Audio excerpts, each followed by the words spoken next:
আগে আমি মনে টিয়াহুল আসলাম, বিদেশ করে আসলাম, মুঠাঘাটা আসলাম, টিয়ার ফোমে খালি কইছে গুতুর মুর, মানে আমার নাম না কয়ে হুদাই কয়েছে গুতুর মুর, ওই যে গুতু গুতু হইতে মানে গুতুম গুতু মরছি, ওইটার লাগে গুতুর মুর, এই কিন্তু গুতুর মুর হয়েছে। টিয়াটা বানাইছি না, আমার টিয়া পয়সা আসিল অনেক বালা, মানে আসলাম আর কি, চলাফেরাও বালা আসিল, ওই জন্য হয়ে গেছে। এই যে আপনার নামে যে একটা জায়গার নামকরণ হয়ে গেছে, এতে কি আপনার ভালো লাগে না?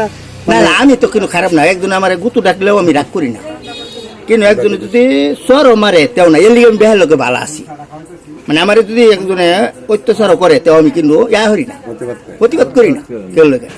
তাহলে আপনার পুরো নাম কি? ওরা নাম হচ্ছে উজ্জ্বল খাঁ। উজ্জ্বল খাঁ। আচ্ছা, আপনার নাম যে আছে গুতু কেলে এটা বুঝতো? ওই যে গুতুম গুতুম করতাম, টেহা আসিন বিদেশ করে আসি সুন্দরে, মানে মুঠা কাটা সব দিক দিয়ে আসলাম আর কি, এই জন্য আর কিছু না।